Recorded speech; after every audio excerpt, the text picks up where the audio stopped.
আমাদের এখানে আমরা দেখি বেশ দলগুলা যে আতঙ্কিত হয়ে যাচ্ছে কোনো একটা বাধ্যবাধকতা চাপিয়ে দিলে, তার মানে একটা বোঝা যাচ্ছে যে মোটিভ, যে হয়তো অন্য কোনো ষড়যন্ত্র থাকতে পারে, হয়তো সংসদে গিয়েও একটা ষড়যন্ত্র থাকতে পারে সংস্কার থেকে বের হয়ে আসা।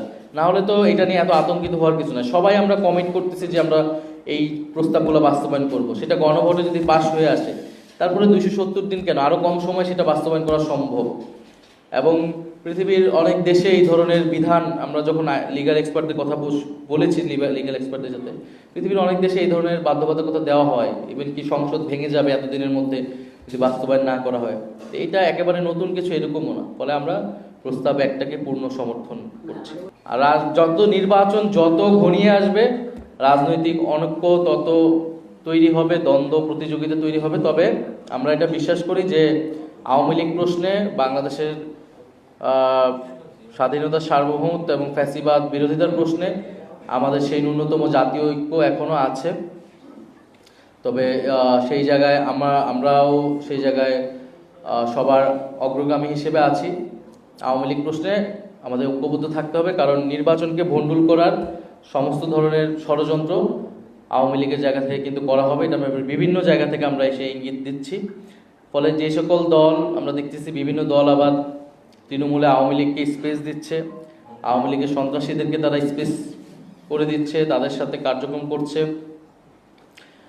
ফলে সেই জায়গায় আমরা সেই দলগুলোকে সচেতন হতে আহ্বান জানাবো, কারণ তারা বিভিন্ন দলে অনুপ্রবেশ করে নির্বাচন ভণ্ডুলের ষড়যন্ত্র করতে পারে। ভারত যদি বাংলাদেশের সাথে ভালো সম্পর্ক চায়, তাহলে অবশ্যই ভারতকে এই যে আওয়ামী লীগের চোখে বাংলাদেশকে দেখার নীতি, সেই জায়গা থেকে সরে আসতে হবে।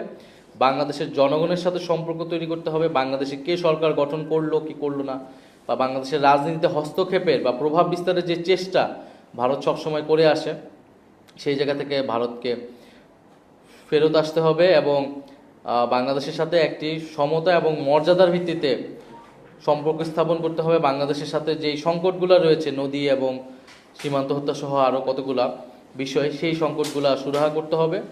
আর সবার আগে যেটা দরকার, জুলাই গণ অভ্যুত্থানকে স্বীকৃতি দেওয়া এবং গণহত্যাকারী কাউকে সেই দেশে ঠাঁই না দেওয়া।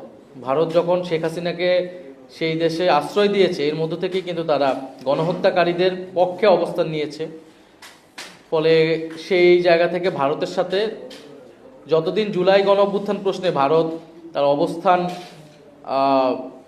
পরিষ্কার না করছে, বাংলাদেশের জনগণের কাছে নতুন করে সম্পর্কে হাত বাড়িয়ে না দিচ্ছে, ততদিন কিন্তু ভারতের সাথে সম্পর্ক শীতলতা থাকবে।